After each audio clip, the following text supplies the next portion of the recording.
Hey gang, you are watching this video right now because I have just passed a really awesome milestone. 2 million views on my YouTube channel, hooray! The number of you guys out there is certainly growing, and just from the bottom of my heart, thank you guys so much for watching. So in honor of the occasion, I'm going to be answering a few questions that folks have been asking me on my YouTube channel. What excites you most about the future of poi? So I think the thing that excites me most about the future, truthfully, is the potential that we have to be able to bring what makes our subculture so incredibly special and spread it around to more and more people. They nurture such an incredible sense of community and accomplishment.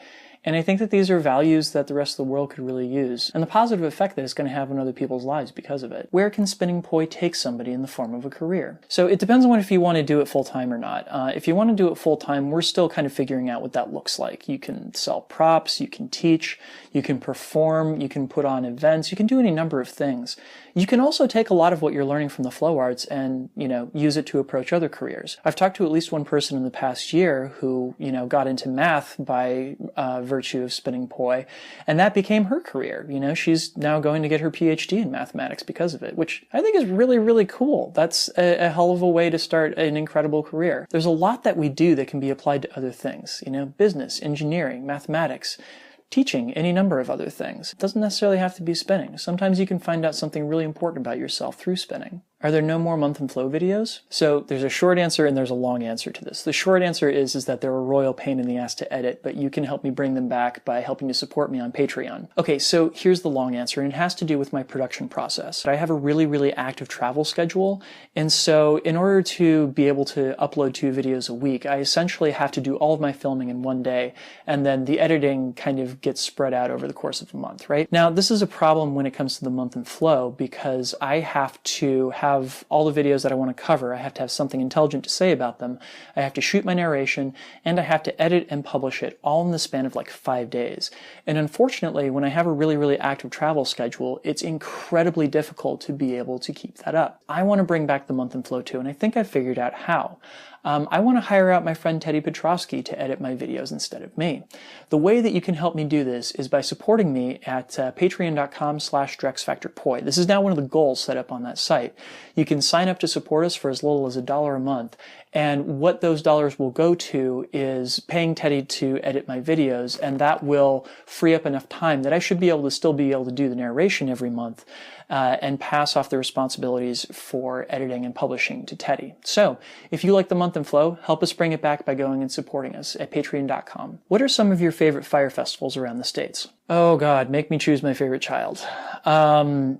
I mean, quite frankly, there's something I love about every fire festival that I go to. The rustic charm of flow camp, the family reunionness of wildfire, or, seeing the most excellent people in all of their fields at fire drums. I mean, if I were going to narrow it down to, say, my top 3, it would probably be fire drums, wildfire, and, of course, Flame Festival, which I help run.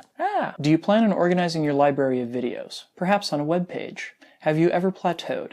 How did you pass this plateau and start growing skill-wise again? So, first and foremost, do I ever plan on organizing my videos? The answer is yes.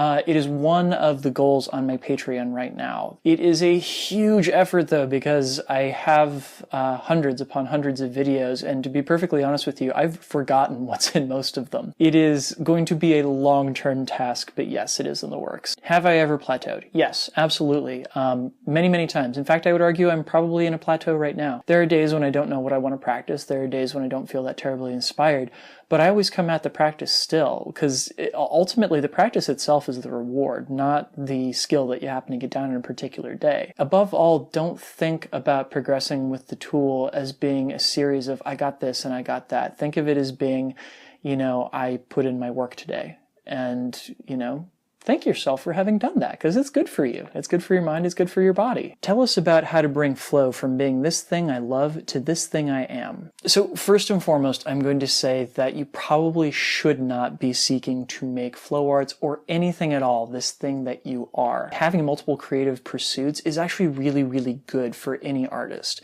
You're going to take inspiration from multiple different places, and sometimes from places that you don't even expect. A lot of the ideas that I get for how to edit and convey information in my tutorials don't come from the flow arts world. They come from watching other educational YouTube channels like Veritasium or Crash Course. Don't let one thing define you. Let being a human being define you. and flow arts being a part of what makes you a human being. What interests you to keep spinning after so long? I mean, it's kind of a Zen koan, but like the thing itself is what keeps me interested in doing it, you know? The reward for spinning isn't the reward. The spinning itself is the reward. So long as I keep doing the spinning, that is the reward. Does that sound circular like a fortune cookie? Great. What do you do as a warm-up before practicing poi? It really depends on where I'm at. If I'm in an indoor space that has relatively clean floors, I will give myself a modern dance warm-up that lasts anywhere between 20 to 30 minutes. If I'm outdoors, I usually do a quick round of the 24 form of Yang-style Tai Chi. Cool, so that's it, guys. Thank you so much for the questions, and thank you so much for the 2 million views. I cannot wait to keep on making videos that you guys love, and I hope you guys can't wait to see them. So thank you guys so much, and I'll see you next time. Peace.